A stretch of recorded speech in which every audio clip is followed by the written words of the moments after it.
ਛੁਪਾਈ ਜਾਣ ਕੇ ਇਹਦਾ ਟਾਈਟਲ ਸੀ ਪਹਿਲਾਂ, ਤਿਤਲੀ ਤੇ ਹੁਣ ਹੋਇਆ। ਇੱਕ ਬਹੁਤ ਹੀ ਪਿਆਰੀ ਜਿਹੀ ਲੜਾਈ ਵੀ ਚੱਲ ਰਹੀ ਹੈ ਮੇਰੇ ਲਿਟਰੇਚਰ ਵਾਲੇ ਦੋਸਤਾਂ ਨਾਲ, ਸਾਰਿਆਂ ਨਾਲ। ਮੈਂ ਉਹਨੂੰ ਕਹਿੰਦਾ ਯਾਰ ਤੁਸੀਂ ਕਰਦੇ ਕਿਉਂ ਨਹੀਂ ਕੁਝ। ਇਹ ਮੈਂ ਮਤਲਬ ਕਿ ਗਵਈਆ ਜਾਂ ਸ਼ਾਇਰ ਨਾ ਹੁੰਦਾ ਮੈਂ ਆਰਕੀਟੈਕਟ ਹੀ ਹੋਣਾ ਸੀਗਾ। ਦੇਖ ਲਓ ਮੇਰਾ ਹਾਲ, ਮੈਂ ਕਦੀ ਚੀਜ਼ ਬਣਾ ਕੇ ਮੁੜ ਕੇ ਦੇਖਦਾ ਹੀ ਨਹੀਂ। ਜਿਹੜੇ ਬ੍ਰਿਟਨ ਦੇ ਵਿੱਚ ਚਰਚਸ ਦੀਆਂ ਪੱਥਰ ਦੀਆਂ ਦੀਵਾਰਾਂ ਨਹੀਂ ਹੁੰਦੀਆਂ, ਮੈਂ ਉਹ ਦੀਵਾਰਾਂ ਨਾਲ ਆਪਣਾ ਫਾਰਮ ਹਾਊਸ ਬਣਾਉਣਾ ਚਾਹੁੰਦਾ। High, my name is Mehak and you are watching ਕਿੱਦਾਂ। ਤਿਤਲੀ ਇੱਕ ਇਹੋ ਜਿਹਾ ਵਰਡ ਜੋ ਜਿੰਨਾ ਖੂਬਸੂਰਤ ਹੈ ਉਨਾ ਹੀ ਖੂਬਸੂਰਤ ਗਾਣਾ ਲੈ ਕੇ ਆਏ ਨੇ ਡਾਕਟਰ ਸਤਿੰਦਰ ਸਰਤਾਜ। ਤੇ ਇਨਫੈਕਟ ਕੁਝ ਕਲਚਰਸ ਦੇ ਵਿੱਚ ਇਹ ਵੀ ਮੰਨਿਆ ਜਾਂਦਾ ਹੈ ਕਿ ਜਦੋਂ ਸਾਡੇ ਲਵਡ ਵਨ ਸਾਨੂੰ ਛੱਡ ਕੇ ਚਲ ਜਾਂਦੇ ਨੇ, ਇਹ ਦੁਨੀਆ ਨੂੰ ਛੱਡ ਕੇ ਚਲ ਜਾਂਦੇ ਨੇ, ਤੇ ਥੋੜੀ ਦੇਰ ਬਾਅਦ ਉਹ ਤਿਤਲੀ ਬਣ ਕੇ ਵਾਪਸ ਆਉਂਦੇ ਨੇ to add colour in our life. ਬਸ ਇਸ ਵਰਡ ਦੇ ਉੱਤੇ ਨਾ ਗਾਣੇ ਬਹੁਤ ਘੱਟ ਬਣੇ ਨੇ। ਇਦਾਂ ਦੀ ਸਿਚੁਏਸ਼ਨ ਕਿਉਂ ਹੋਈ ਹੈ ਐਂਡ ਇਹ ਹੀ ਵਰਡ ਕਿਉਂ ਚੂਜ਼ ਕੀਤਾ ਗਿਆ ਇਹ ਗਾਣੇ ਲਈ? Let's ask the man himself, Dr. Satinder Sartaaj. Sat Shri Akal. Thank you so much for giving your time. And exactly, ਕਿੱਦਾਂ? So ਤਿਤਲੀ ਇਹ word ਬਹੁਤ rarely use ਹੁੰਦਾ ਹੈ, ਇਹਦੇ ਉੱਤੇ ਗਾਣੇ ਵੀ ਬਹੁਤ ਘੱਟ ਬਣੇ ਨੇ।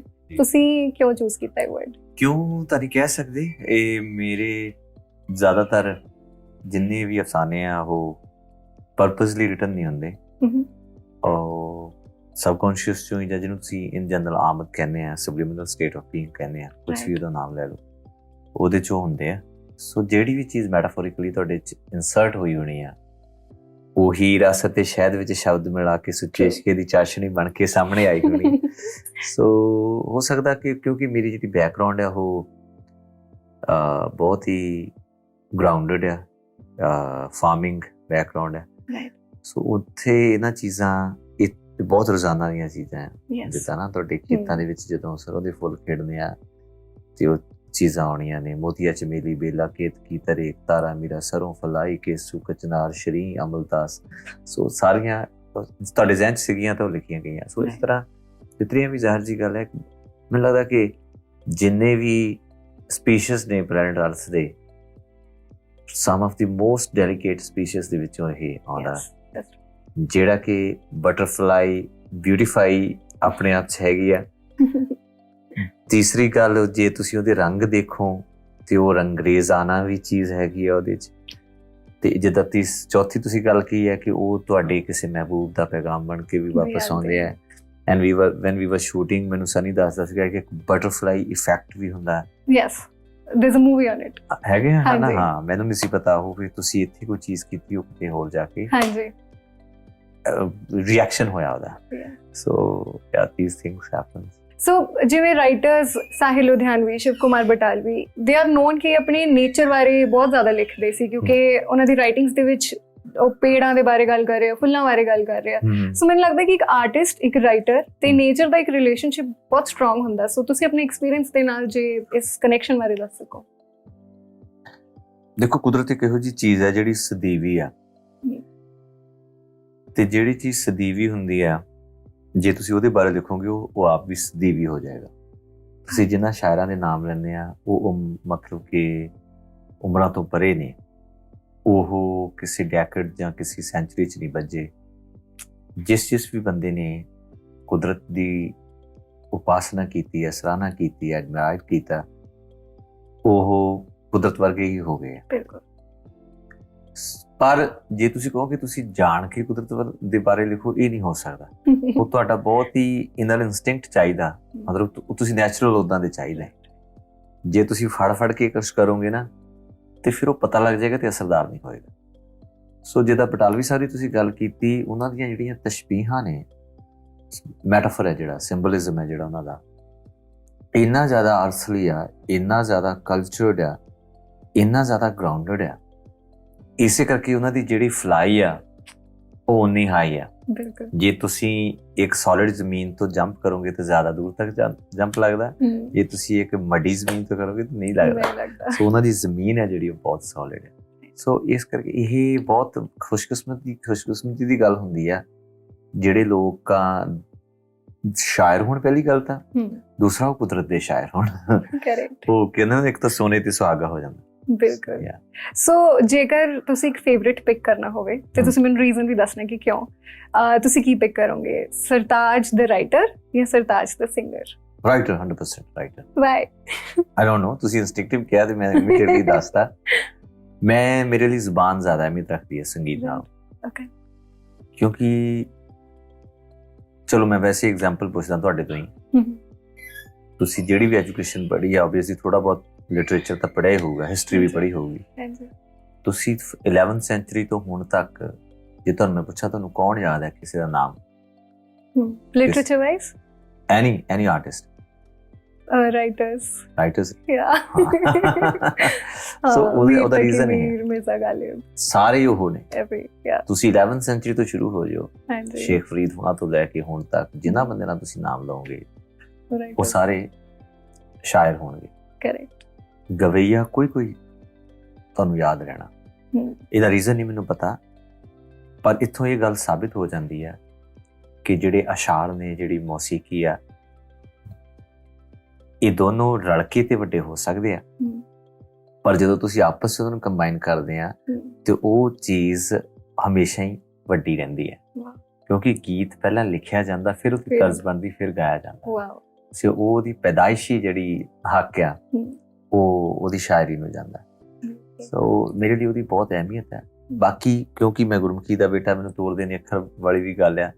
ਮੈਨੂੰ ਲੈਂਗੁਏਜ ਦੀ ਬਿਊਟੀ ਹੈ ਜਿਹੜੀ ਉਹ ਬਹੁਤ ਫੈਸੀਨੇਟ ਕਰਦੀ ਹੈ ਕਿ ਇਹ ਲਫ਼ਜ਼ ਪ੍ਰੋਨਾਊਂਸ ਕਿਵੇਂ ਕਰਨਾ, ਲਿਖਣਾ ਕਿੱਦਾਂ ਆ।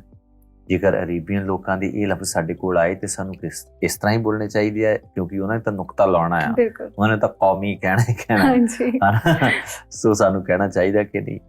ਸੋ ਮੇਰੀ ਇਹ ਥੋੜੀ ਜਿਹੀ ਕੀ ਕਹਿੰਦੇ ਹੁੰਦੇ, ਇੱਕ ਬਹੁਤ ਹੀ ਪਿਆਰੀ ਜਿਹੀ ਲੜਾਈ ਵੀ ਚੱਲ ਰਹੀ ਹੈ ਮੇਰੇ ਲਿਟਰੇਚਰ ਵਾਲੇ ਦੋਸਤਾਂ ਨਾਲ, ਸਾਰਿਆਂ ਨਾਲ। ਮੈਂ ਉਹਨੂੰ ਕਹਿੰਦਾ ਯਾਰ ਤੁਸੀਂ ਕਰਦੇ ਕਿਉਂ ਨਹੀਂ ਕੁਛ, ਹਾਲਾਂ ਤੁਸੀਂ ਆਹ ਕਰੋ, ਤੁਸੀਂ ਸੈਮੀਨਾਰ ਕਰੋ, ਮੈਂ ਦੱਸਦਾ ਤੁਹਾਨੂੰ ਏਦਾਂ ਕਰਿਆ ਕਰੋ, ਇੱਥੇ ਨੁਕਤਾ ਲੱਗਣਾ ਚਾਹੀਦਾ, ਇਹਦੇ ਲਈ ਨਵੇਂ ਤੁਸੀਂ ਤਸ਼ਦੀਦ ਕਰੋ, ਇਹਦੇ ਲਈ ਹਰਫ ਬਣਾਓ, ਇਹਦੇ ਲਈ ਕੁਛ ਕਰੋ, ਤਾਂ ਕਿ ਜਿਹੜੀ ਤਲਫੁਜ਼ ਦੀ ਦਰੁਸਤਗੀ ਆ, ਬਿਆਨੀ ਆ।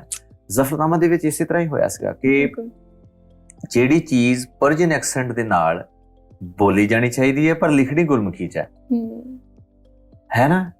ਹੁਣ ਬਹੁਤ ਸਾਰੀਆਂ ਇਹੋ ਜਿਹੀਆਂ ਚੀਜ਼ਾਂ ਆ ਜਿੱਦਾਂ ਦੀ ਸਾਨੂੰ ਇਜ਼ਾਫਤ ਚਾਹੀਦੀ ਆ, ਤਾਂ ਹੀ ਕੋਈ ਵੀ ਗੁਰਮੁਖੀ ਪੰਜਾਬੀ ਪੜ੍ਹਨ ਵਾਲਾ ਤੇ ਪੰਜਾਬੀ ਬੋਲਣ ਵਾਲਾ ਬੰਦਾ ਜੇਕਰ ਪੰਜਾਬੀ ਗੁਰਮੁਖੀ ਪੜ੍ਹ ਕੇ ਕਿਸੇ ਇਰਾਨੀਅਨ ਬੰਦੇ ਨੂੰ ਜ਼ਫਰਨਾਮਾ ਸੁਣਾਵੇ ਤੇ ਉਹਨੂੰ ਐਗਜ਼ੈਕਟ ਉਦਾਂ ਹੀ ਸਾਊਂਡ ਕਰੇ ਜਿੱਦਾਂ ਇਰਾਨੀਅਨ ਲੋਕ ਪਰਸ਼ੀਅਨ ਬੋਲਦੇ ਆ। ਦਿਸ ਵਾਜ਼ ਮਾਈ ਮੋਟਿਵ, ਜਿਹਦੇ ਲਈ ਮੈਂ ਜਿੰਨੀ ਵੀ ਜ਼ਿਆਦਾ ਕੋਸ਼ਿਸ਼ ਕਰ ਸਕਿਆ ਔਰ ਕਾਫੀ ਹੱਦ ਤੱਕ ਉਹਦੇ ਵਿੱਚ ਚਲੋ ਕਾਮਯਾਬ ਵੀ ਰਹੇ ਆ। ਕਿਤੇ ਨਾ ਕਿਤੇ ਫਰਜ਼ ਕਰੋ ਹੁਣ ਨਜ਼ਮ ਆ, ਇੱਕ ਲਫ਼ਜ਼ ਆ, ਹੁਣ ਨਜ਼ਮ ਪੰਜਾਬੀ 'ਚ ਅਸੀਂ ਲਿਖਦੇ ਆ ਨੰਨਾ ਜੱਜੇ ਦੇ ਪੈਰ 'ਚ ਬਿੰਦੀ, ਹੁਣ ਤੁਸੀਂ ਨਜ਼ਮ ਕਰਦੇ ਨੇ ਪੰਜਾਬੀ ਦੇ ਵਿੱਚ, ਹਾਂਜੀ ਉਹ ਨਜ਼ਮ ਹੋ ਜਾਂਦਾ, ਉਹ ਹੈ ਉਹ ਨਜ਼ਮ। ਸੋ ਮੈਂ ਕਹਿੰਦਾ ਕਿ ਯਾਰ ਇੱਕ ਛੋਟਾ ਜਿਹਾ ਹਲੰਤ ਜ਼ ਦੇ ਥੱਲੇ ਪਾ ਦੋ ਜਿਹਦਾ ਮਾਇਨਾ ਇਹ ਹੋਵੇ ਕਿ ਜ਼ ਹੁਣ ਅੱਧਾ ਹੋ ਗਿਆ, ਜਿੱਜਾ ਅੱਧਾ ਹੋ ਗਿਆ। ਸੋ ਨਜ਼ਮ ਦੀ ਜਗ੍ਹਾ ਨਜ਼ਮ ਹੋ ਜਾਏਗਾ, ਇਦਾਂ ਵਜ਼ਮ ਹੋ ਜਾਊਗਾ, ਇਦਾਂ ਬਹੁਤ ਸਾਰੇ ਇਹੋ ਜਿਹੇ ਲਫ਼ਜ਼ ਨੇ। ਇਹ ਮੇਰੇ ਨਾਮ ਦੀ ਪ੍ਰੋਨੰਸੀਏਸ਼ਨ ਦੇ ਵਿੱਚ ਵੀ ਇਦਾਂ ਹੀ ਹੈ, ਕਿਉਂਕਿ ਪੰਜਾਬੀ ਲੋਕ ਮਹਿਕ ਨਹੀਂ ਬੋਲਦੇ, ਮਹਿਕ ਹੋ ਜਾਂਦਾ, ਮਹਿਕ ਹੋ ਜਾਂਦਾ।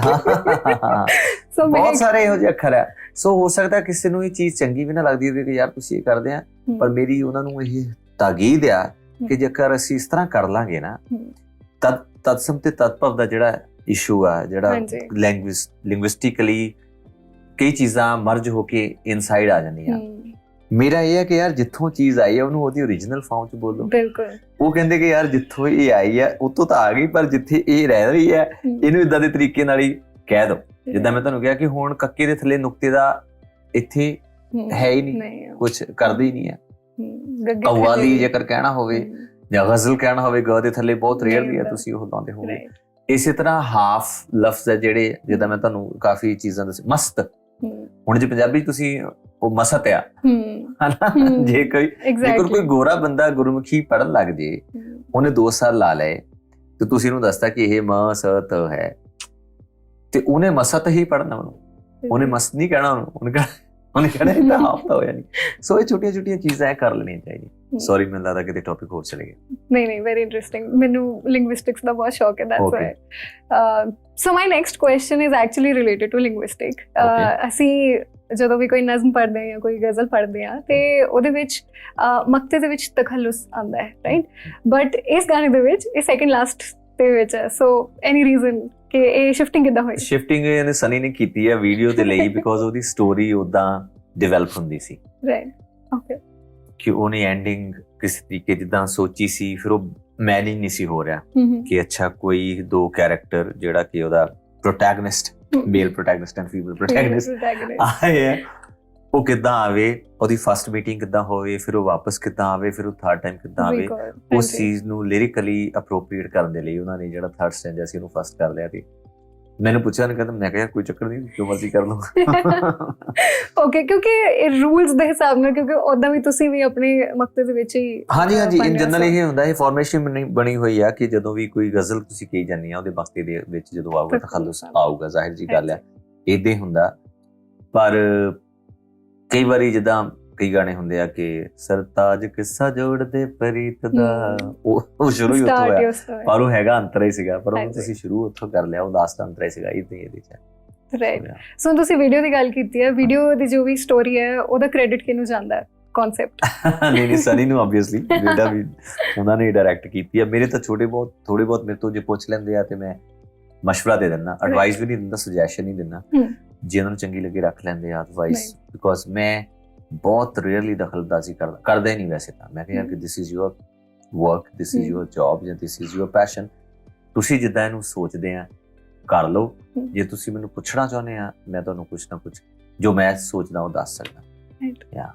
ਸੋ ਮੈਂ ਨਾ ਇੱਕ ਚੀਜ਼ ਤੁਹਾਡੇ ਸਾਰੇ ਵੀਡੀਓਜ਼ ਦੇ ਵਿੱਚ ਨੋਟਿਸ ਕੀਤੀ ਹੈ, ਸੋ ਮੈਂ ਹੁਣ ਥੋੜਾ ਫਨ ਸਾਈਡ ਨੂੰ ਜਾ ਰਹੀ ਹਾਂ, ਕਿਉਂਕਿ ਤਿਤਲੀ ਸੋ ਕਲਰਫੁਲ ਐਂਡ ਤੁਹਾਡੇ sweaters in all the videos are very colourful. ਮਤਲਬ ਮੈਨੂੰ ਉਹ ਫੈਸ਼ਨ ਸੈਂਸ ਬਹੁਤ ਸੋਹਣਾ ਲੱਗਦਾ ਹੈ ਕਿ it's very appealing. In fact ਜਿੰਨੇ ਵੀ ਇੰਟਰਵਿਊਜ਼ 'ਚ ਮੈਂ ਤੁਹਾਨੂੰ ਮਿਲੀ ਹਾਂ, it's always a very nice and sophisticated elegant kind of fashion style. So I just wanted to know ਕਿ ਤੁਹਾਡਾ ਫੈਸ਼ਨ ਸੀਕ੍ਰੇਟ ਕੀ ਹੈ? ਫੈਸ਼ਨ ਦਾ ਕੋਈ ਸੀਕ੍ਰੇਟ ਵੀ ਹੁੰਦਾ, ਮੈਨੂੰ ਇਹ ਨਹੀਂ ਪਤਾ ਕਿ ਇਹ ਮੇਰਾ ਸੀਕ੍ਰੇਟ ਹੈ। ਇਫ ਆਈ ਐਮ ਚੂਜ਼ਿੰਗ ਕਲੋਥਸ ਕਿ ਮੈਂ ਆ ਪਾਣਾ, ਇਹਦੇ ਨਾਲ ਆ ਪਾਣਾ ਹੈ, ਤੇ ਮੇਰੇ ਦਿਮਾਗ ਦੇ ਵਿੱਚ ਪੂਰੀ ਕੈਲਕੂਲੇਸ਼ਨ ਚੱਲ ਰਹੀ ਹੈ ਕਿ ਕੁੜੀਆਂ ਦੀ ਤਾਂ ਚੱਲਦੀ ਹੈ। ਸੋ ਹੁਣ ਤੁਸੀਂ ਦੱਸਣਾ ਕਿ ਤੁਸੀਂ ਕਿਵੇਂ ਚੂਜ਼ ਕਰਦੇ ਹੋ ਫॉर द ਵੀਡੀਓਜ਼ ਜਾਂ ਡੇਲੀ ਲਾਈਫ? ਮੁਹੱਬਤਾਨਾ ਵੀਡੀਓਜ਼ ਨੇ, ਉਹਦੇ ਤੁਸੀਂ ਜ਼ਾਹਿਰ ਜੀ ਗੱਲ ਸ਼ਾਇਦ ਤੁਸੀਂ ਨੋਟਿਸ ਕਰਕੇ ਲਿਆਏ ਹੋਣੇ ਕਿ ਅੱਛਾ ਯਾਰ ਉਡਾਰੀਆਂ 'ਚ ਵੀ ਤੁਹਾਡਾ ਸਵੈਟਰ ਕਲਰਫੁਲ ਸੀਗਾ।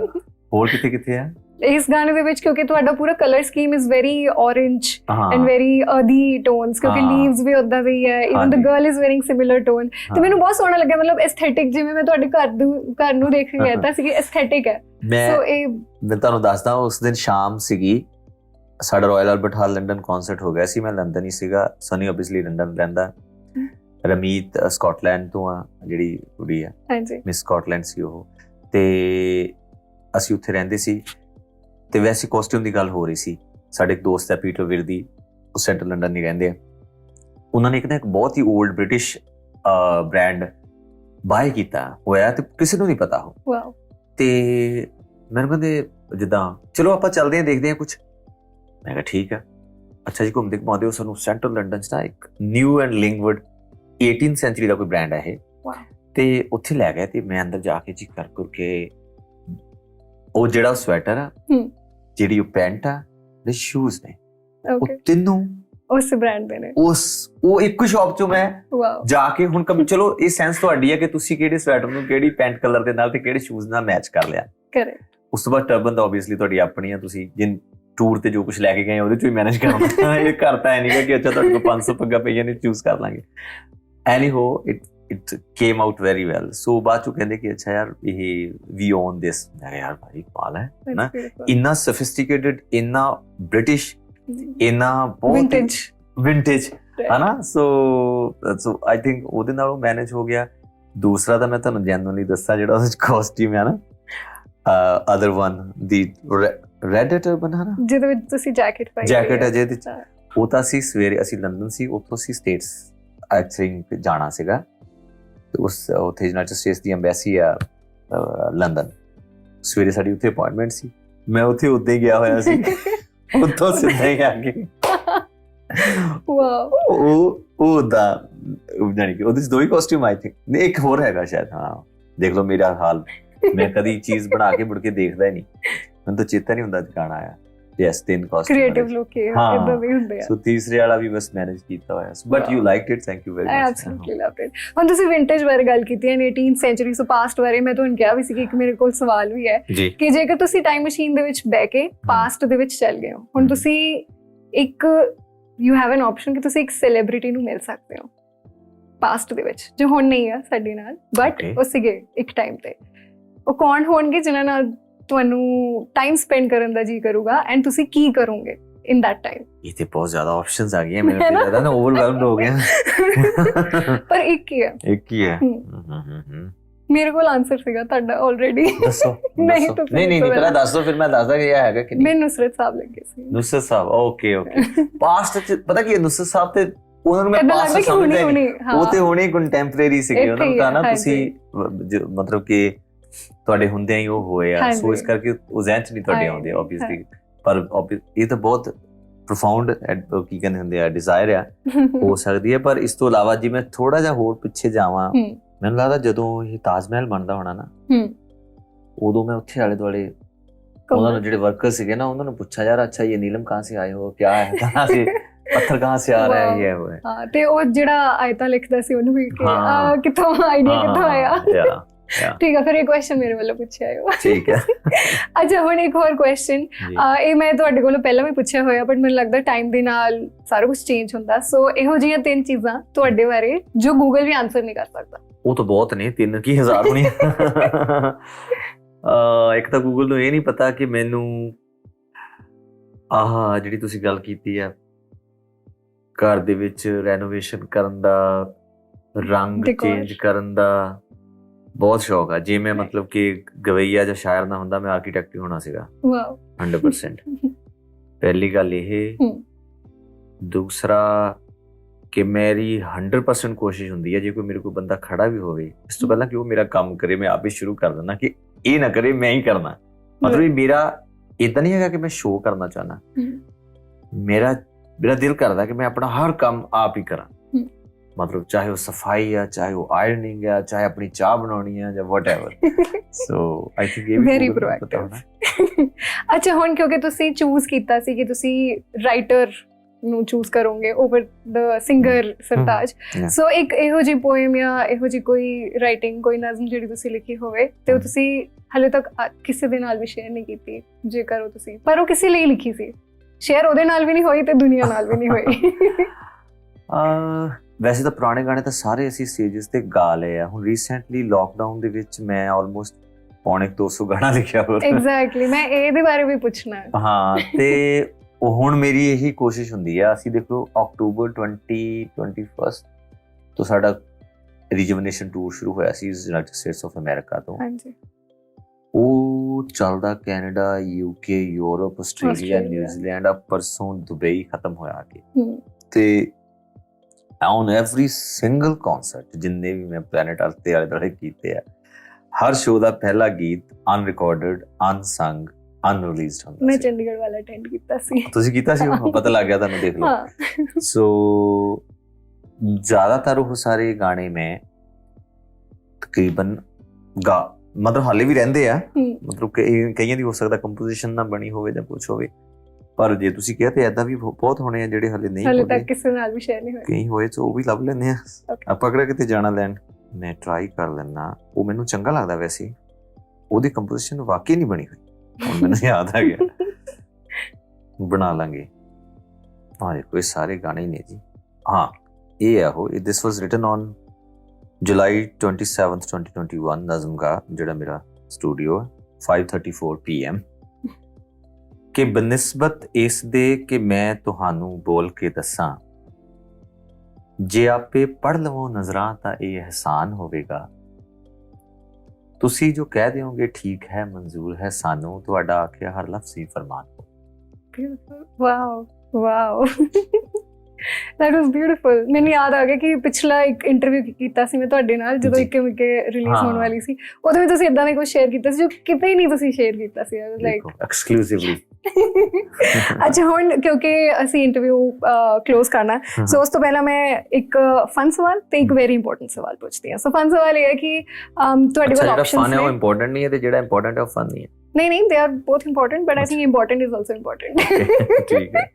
ਅੱਛਾ, ਸੋ ਫਨ ਵਾਲਾ ਸਵਾਲ ਇਹ ਹੈ ਕਿ ਜੇਕਰ ਤੁਹਾਨੂੰ ਆਪਸ਼ਨਸ ਮਿਲ ਰਹੀਆਂ ਸੁਪਰ ਪਾਵਰ, ਇੱਕ ਸੁਪਰ ਪਾਵਰ ਚੂਜ਼ ਕਰਨ ਲਈ, ਤੇ ਉਹ ਕਿਹੜੀ ਹੋਏਗੀ? ਇੱਕ ਕਿ ਤੁਸੀਂ ਇਮੋਰਟਲ ਹੋ ਜਾਓ, ਦੂਜੀ ਕਿ ਤੁਸੀਂ ਮਾਈਂਡ ਰੀਡ ਕਰ ਸਕੋ ਲੋਕਾਂ ਦਾ। ਤੁਸੀਂ ਆਪਸ਼ਨ ਦੇਣੀ ਹੈ ਤੇ ਇਹਦੇ ਵਿੱਚ ਤੁਸੀਂ ਇੱਕ ਚੂਜ਼ ਕਰਨਾ। ਇੱਕ ਤੁਸੀਂ ਇਮੋਰਟਲ ਹੋ ਸਕਦੇ ਹੋ, ਦੂਜੀ ਤੁਸੀਂ ਮਾਈਂਡ ਰੀਡਿੰਗ ਕਰ ਸਕਦੇ ਹੋ, ਤੀਜੀ ਕਿ ਤੁਸੀਂ ਕਦੇ ਵੀ ਨਾਨ ਸਕਸੈਸਫੁਲ ਫੇਜ਼ ਨਹੀਂ ਦੇਖੋਗੇ ਲਾਈਫ ਦੇ ਵਿੱਚ, ਐਂਡ ਚੌਥੀ ਕਿ ਤੁਸੀਂ ਦੁਨੀਆ ਦੀ ਹਰ ਇੱਕ ਲੈਂਗੁਏਜ ਬੋਲ ਪੜ ਸਕਦੇ ਹੋ।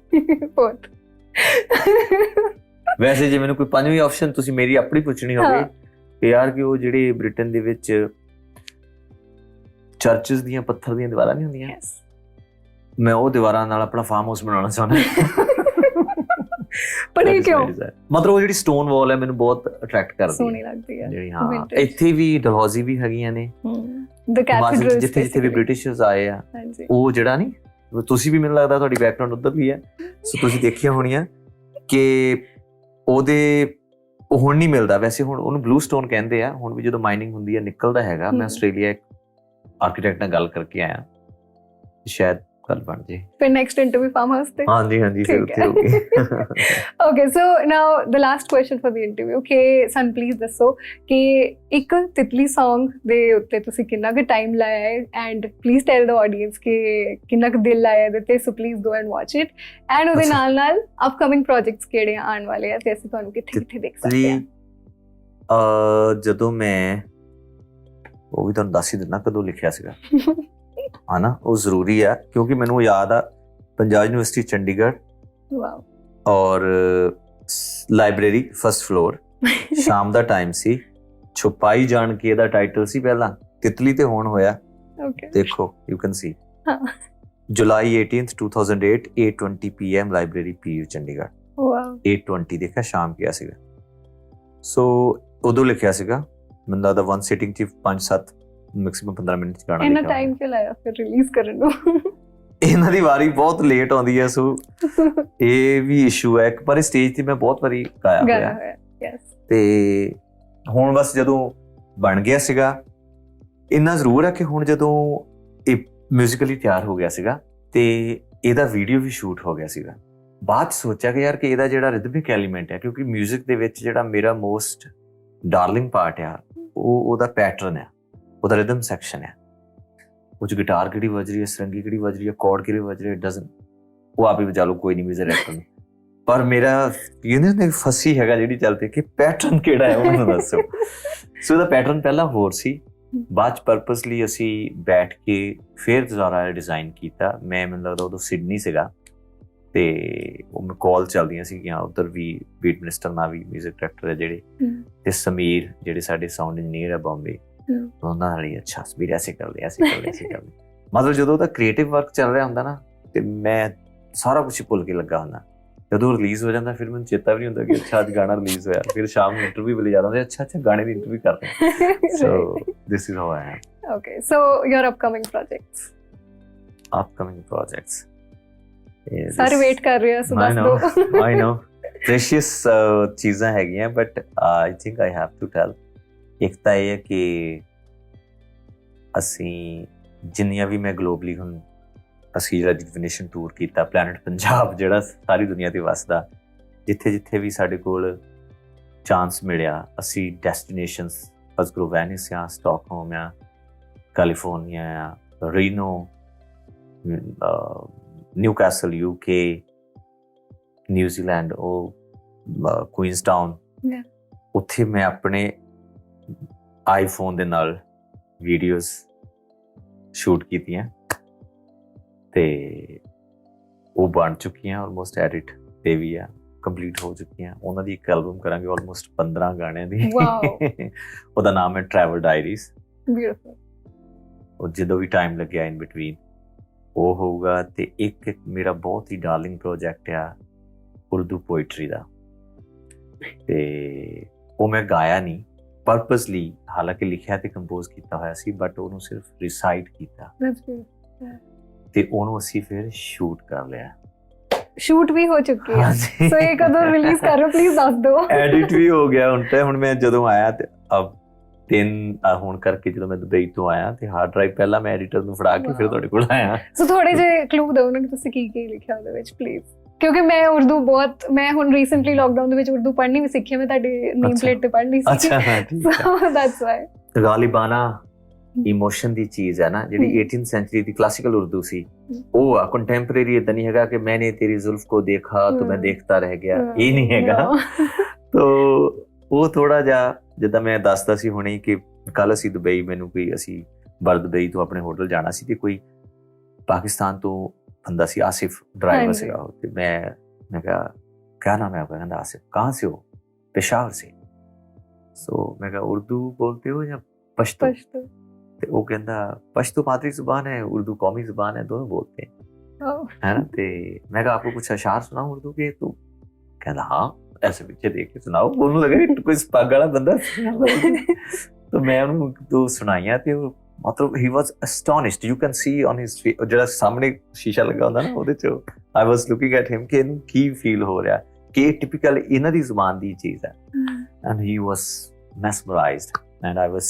so satisfied कि अच्छा यार this is good feedback this is the original feedback wow so I am looking forward for that too but obviously this song particularly Titli and because ਅੱਜ ਰਿਲੀਜ਼ ਹੋਇਆ ਇਸ ਤੋਂ ਇਲਾਵਾ ਵੀ ਦੋ ਗੀਤ ਹਾਲੇ ਹੋਰ ਇਨ ਲਾਈਨ ਹੈਗੇ ਆ ਸੋ ਉਹ ਰਿਲੀਜ਼ ਕਰਕੇ ਫਿਰ ਬਾਕੀ ਚੀਜ਼ ਕਰਦੇ awesome so we are waiting thank you so much thank you so this was Dr. Satinder Sartaaj ਇਹਨਾਂ ਦਾ ਨਵਾਂ ਗਾਣਾ ਆਇਆ ਹੈ ਤਿਤਲੀ go ahead watch it and ਹੋਰ ਵੀ ਜਿੰਨੇ ਪ੍ਰੋਜੈਕਟਸ ਆ ਰਹੇ ਅਸੀਂ ਸਾਰਿਆਂ ਦੀ ਓਨੀ ਵੇਟ ਕਰ ਰਹੇ ਹਾਂ ਜਿੰਨੇ ਖੂਬਸੂਰਤ ਤਰੀਕੇ ਨਾਲ ਤਿਤਲੀ ਲਿਖਿਆ ਹੈ ਓਨੇ ਹੀ ਖੂਬਸੂਰਤ ਤਰੀਕੇ ਨਾਲ ਤੁਸੀਂ ਗਾਣੇ ਨੂੰ ਦੇਖੋ ਲਾਈਕ ਕਰੋ and don't forget to subscribe to Kidda